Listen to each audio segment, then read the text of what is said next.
Craig, have you got the COVID vaccine yet? Have I got the COVID vaccine? No, I haven't. Why? Okay. Well, I know they were making it, or they're about to make it available to our country's elderly. I wasn't sure if. Hannah, you're doing the rest of the show solo. I wasn't sure if you. Please clip that and send that to me. That, Kyle doesn't have jokes often, but when he does. doesn't. No, that was a good one. That was kind of serious. I mean. God.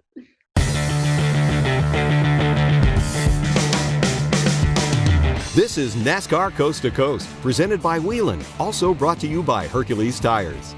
Now, with the latest NASCAR local, regional, touring, and international racing news and views, here are Hannah Newhouse and Kyle Rickey. Welcome to NASCAR Coast to Coast here on the Motor Racing Network. I'm Hannah Newhouse, joined as always by my co-host, Kyle Rickey. Checkered flag has finally flown on the 2020 season, Kyle. The season finale here for NASCAR Coast to Coast. We wrapped up the ARCA Series West this past weekend at Phoenix.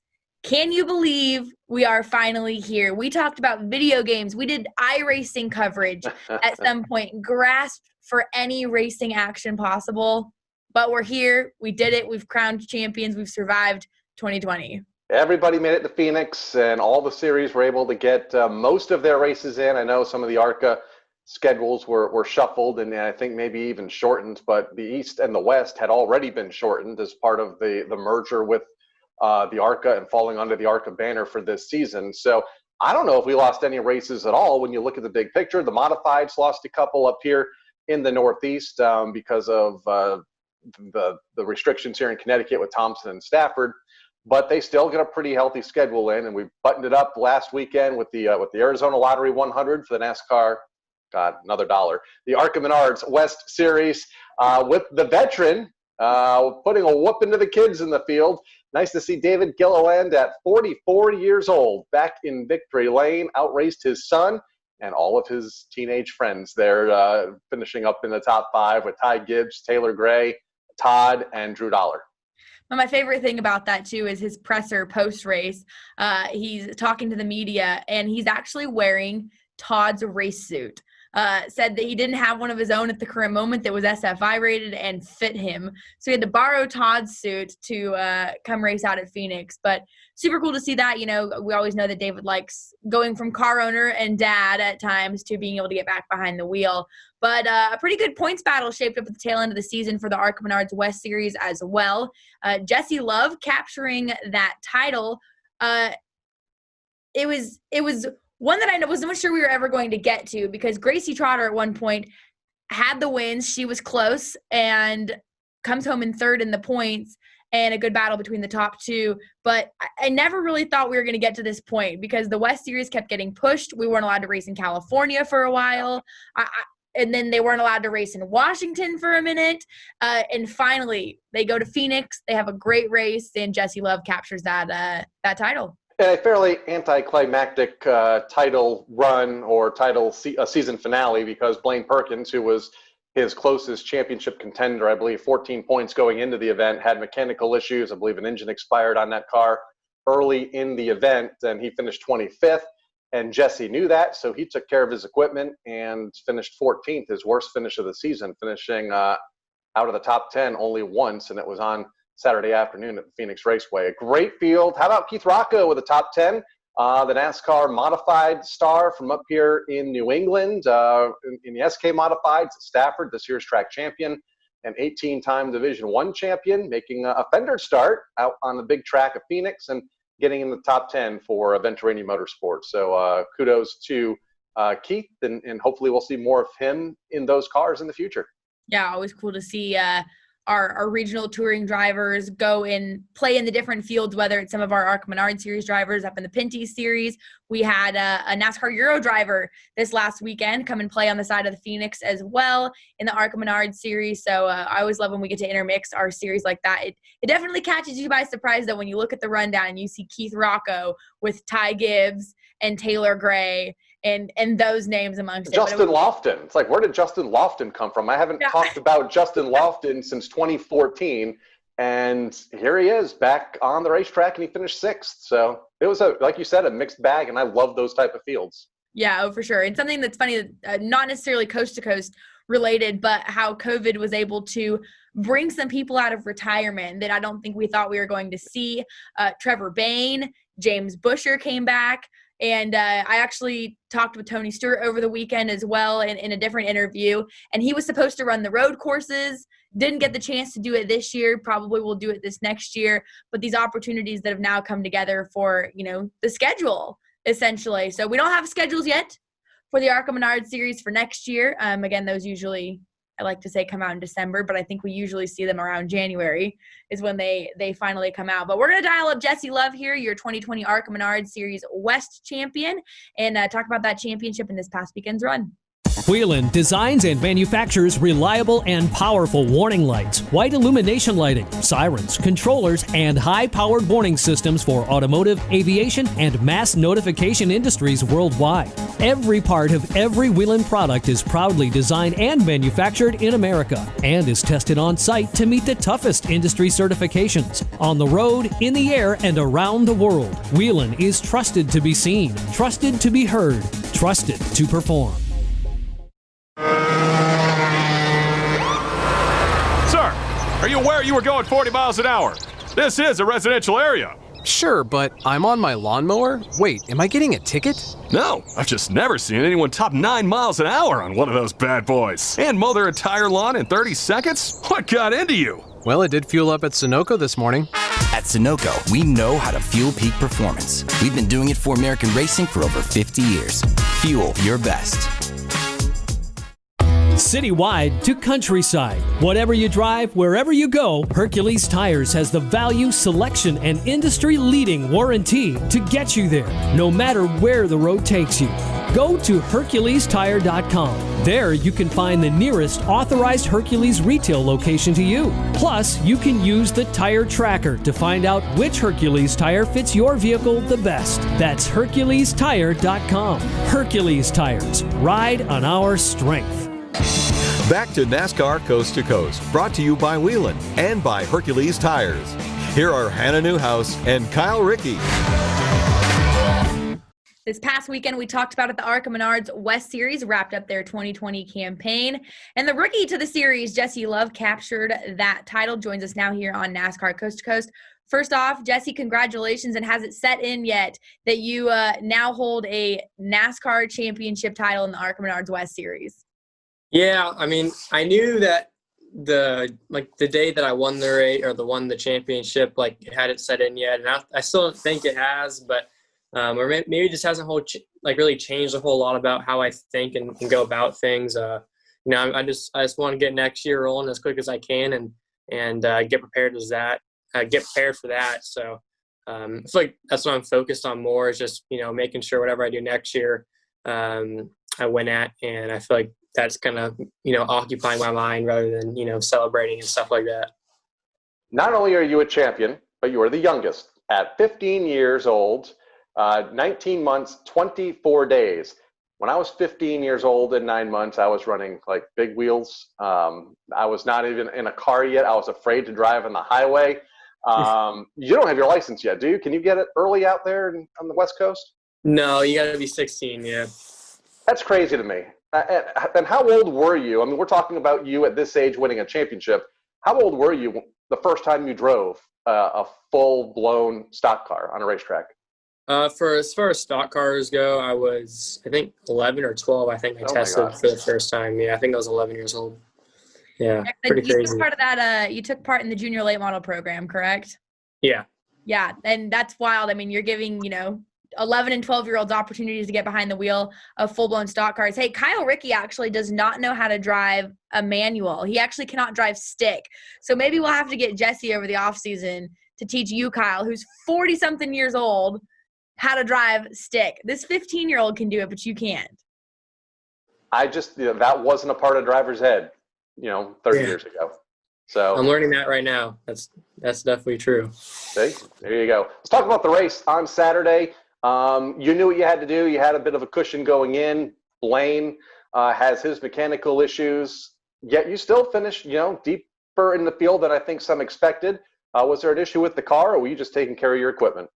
Yeah, I mean, at that point, throughout the whole, weekend, right, in practice, we didn't make as many runs as we could have. Say there was 100 lap or 120 laps that you can put on a part before it breaks, or something like that. You only want to run 100, and if you run 119, then you're fine, right? But if you so it's just wear and tear, and managing that, and just taking all of the precautions and being safe. Not cutting the dog leg a whole lot, and just keeping the car safe and sound. And throughout the whole race, like if there was a hole, I would drive up to it, or if there was a hole behind me, I'd drive up behind that, so I could get in the hole and just give myself a big gap and a big buffer, so I wouldn't have to get in any dog fights or anything like that, or get in any mess with anybody else. That was kind of the biggest thing, and I think we did that really well.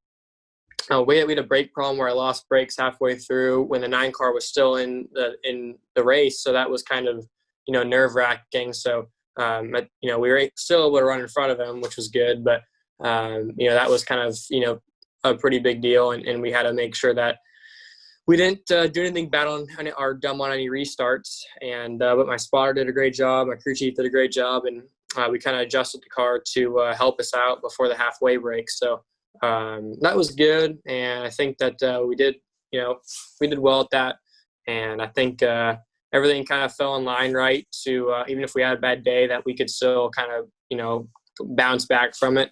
And that was really important to have a game plan before the race where you're not going to do anything dumb or anything like that. You just got to be smart and mature about it. And I feel like we've all worked too hard this year to let it go, because we're trying too hard at the last race of the season. So if we were just going the whole time and we got in a pile up or anything like that, we worked too hard for that to happen. So just how to manage that.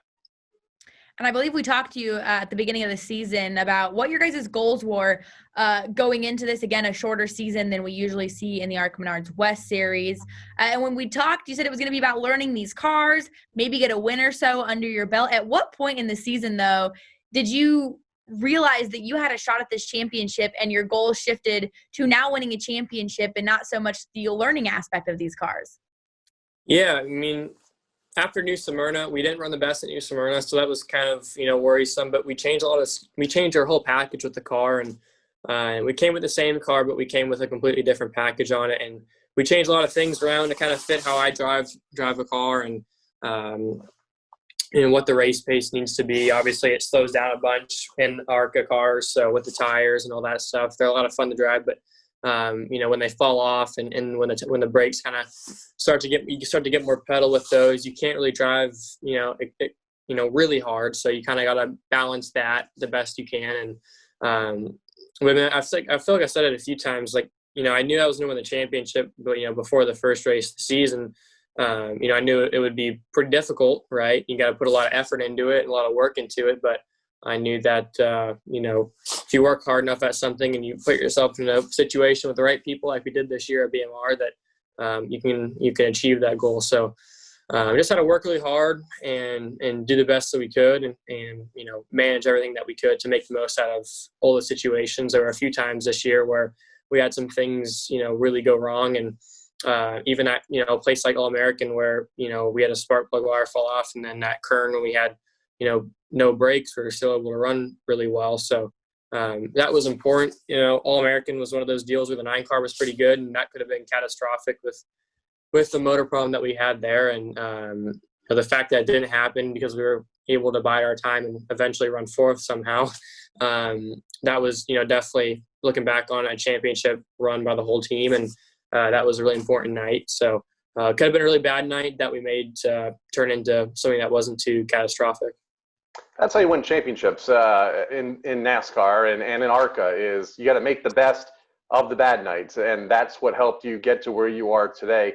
That's an important night. How important was the first win in getting that under your belt at Utah Motorsports Campus, and just maybe that little extra added confidence that goes along with a first-time winner? Yeah, that was an important weekend for sure. Every race I feel like every race win this year was special in its own different way, in a sense. And Utah was one of those deals where I put a lot of effort and a lot of work, and but prior to the race, I put a lot of track time and stuff like that into the racetrack.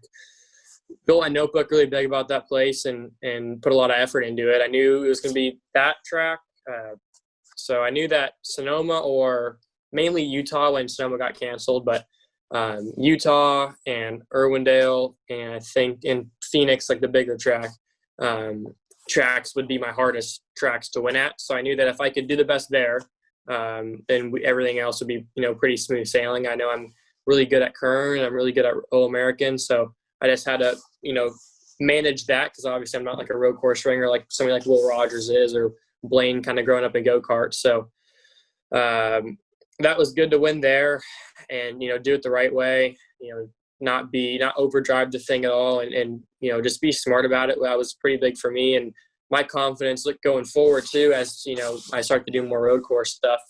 So that's a big deal. That was a really big deal for me, not just points wise and race wise, but going forward. And overall, just the whole weekend shaped out really well. And we were able to knock that one out of the way, which gave me more confidence going into the rest of the year for sure.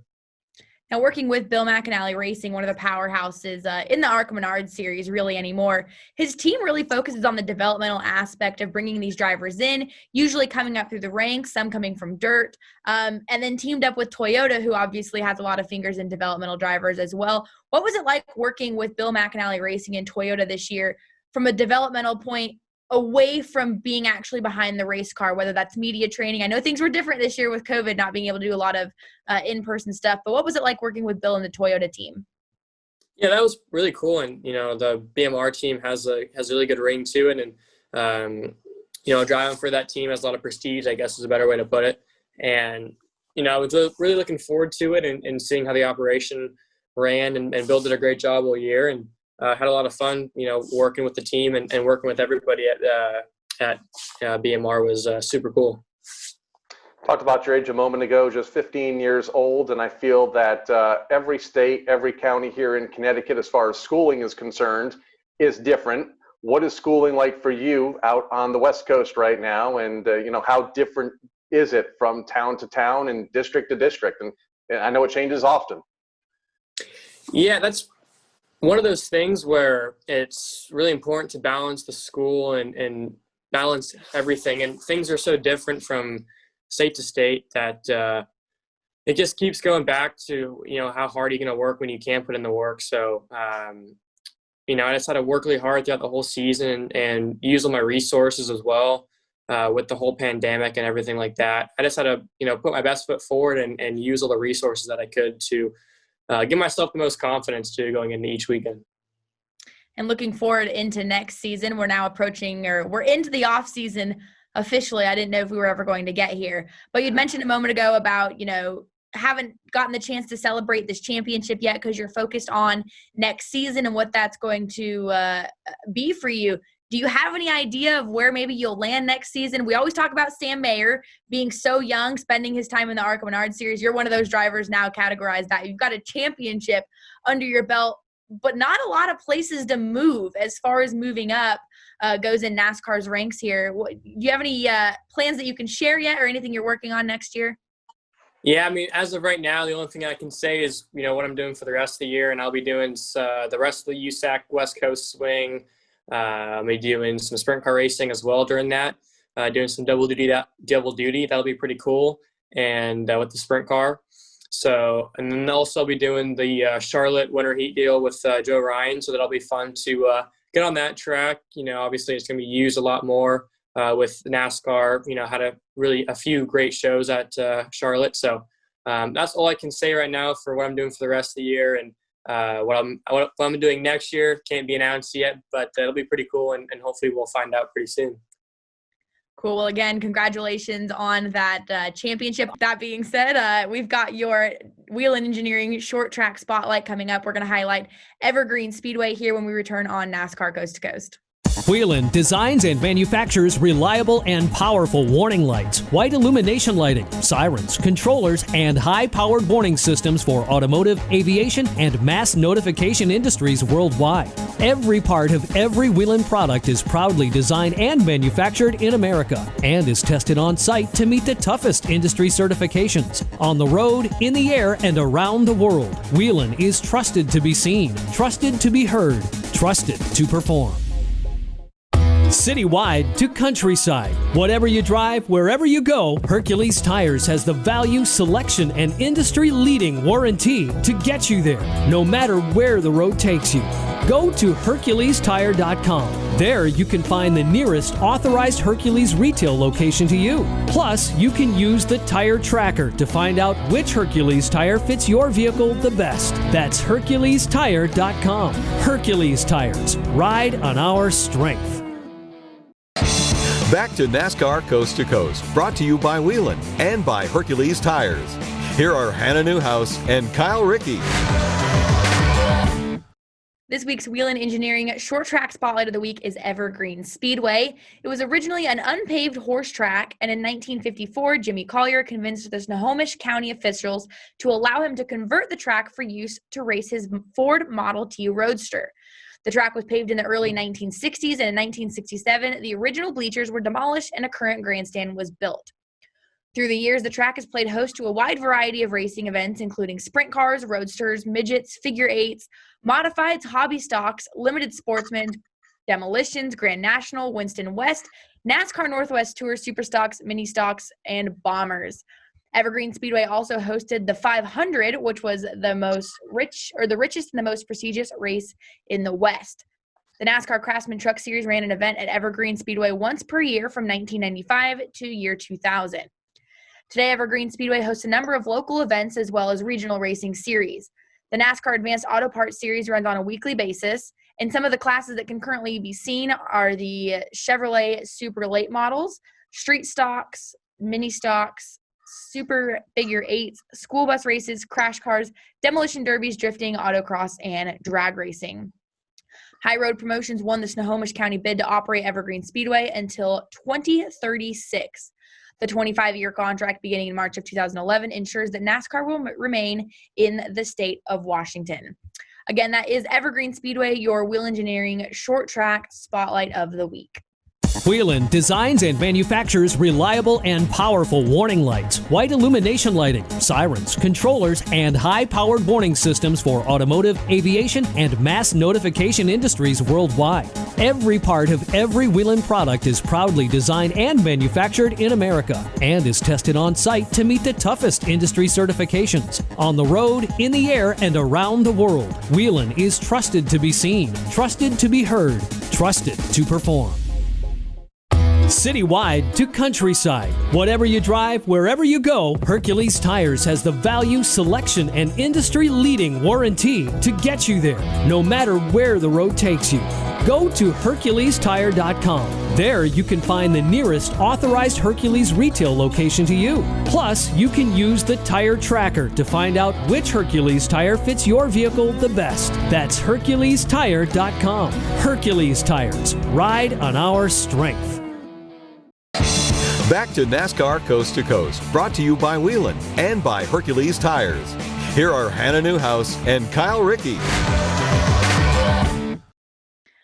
Well, Kyle, before we throw the checkered flag here on NASCAR Coast to Coast for 2020 again, we want to send a big thank you and hats off to all of the NASCAR officials, not only in NASCAR's, National Touring Series, but all of the officials, the tracks, the promoters, the drivers, everyone across the country and across the seas as well, in the world of motorsports that somehow made racing happen, whether that was touring with the NASCAR Whelen Modified Tour, changing tracks per the weekend, being able to race out on the West Coast, north of the border, again, across the country. We still got our NASCAR Euro Series friends waiting to crown a champion there, but there was a lot of challenges that went into being able to do motorsports, to do really anything this year, but everyone pulled together for their love of motorsports and racing as a whole, and we were able to get it done, Kyle. Oh my God, poor Jimmy Wilson and poor Chris Wright, dealing with tracks able to run races one week and not being able to run races the next week. or being able to run races with 25% capacity of fans to 50 or none. I mean, it changed all the time. And that's the great part about our sport and the people in it that you just mentioned is we adapted. We all adapted. We got through it in March and April and May, got back on the racetrack in mid-May with the National Series, learned what we could and could not do before we jumped in with the short track stuff. And then, the East and West opened back up in mid-June, and the modifieds, about the same time. So, man, you got to feel for the tracks that couldn't open, like a Seekonk Speedway in Massachusetts, up here, or for the most part, Riverhead Raceway on Long Island in New York. They're going to get an event in this weekend. I don't think anybody can go, but they're going to run the Ice Slip 300. But I still believe, I think because of New York precautions and restrictions, that they're not allowed to have fans, but they're still going to host the event. So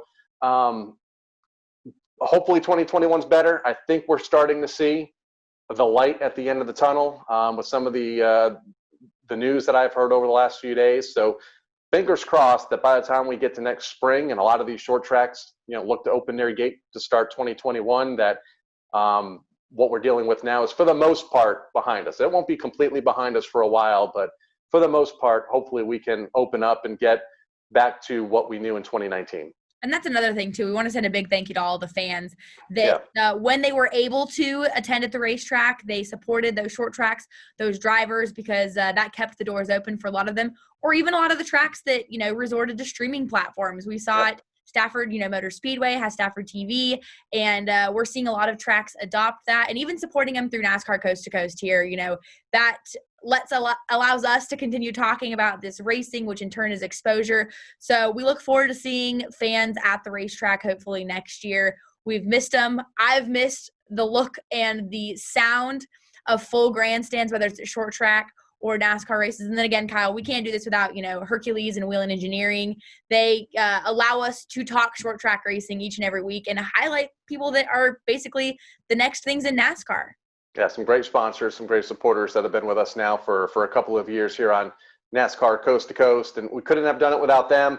Want to thank the champions one final time and congratulate them. Brett Holmes in the ARCA Menard Series, Sam Mayer again in the ARCA East. We just heard from Jesse Love in the ARCA West, Justin Bonsignor, his second NASCAR Wheel and Modified Tour Championship, and in Advanced Auto Parts Weekly Series, Division I, Josh Berry picking up the championship there. So, congratulations to everybody that got on the racetrack this year and was just able to get to the racetrack and enjoyed night at the races, even though for most facilities, probably all facilities, was at least a shortened season. Yeah, and the last thank you here, but last but not least, of course, to our producer here, Craig, who puts up with you and I each and every week. He's got the toughest job probably here at MRN because he has to deal with you every week. It's aging him quick. Yeah, yeah. Aging me quick. Well, again, we hope everyone enjoys their off season. It'll be here before you know it. We'll be back racing once again in Daytona or at short tracks. They never really stop here across the country between Florida, California, and you heard Jesse say it. He's going racing out on the West Coast with some dirt racing. So we'll probably find our way to dirt track or a racetrack between now and then. But again, Kyle, looking forward to hopefully bringing everyone more short track racing next season and the dynamic duo, right? That's right. 3 years in a row, and hopefully we get at least number 4 next year. Awesome. Well, hopefully everyone has a safe and enjoyable holidays. We'll talk to you guys in 2021. For NASCAR Coast to Coast, I'm Hannah Newhouse and Kyle Rickey, signing off for 2020. You've been listening to NASCAR Coast to Coast, presented by Whelen, also brought to you by Hercules Tires. NASCAR Coast to Coast is a production of the Motor Racing Network. All rights reserved.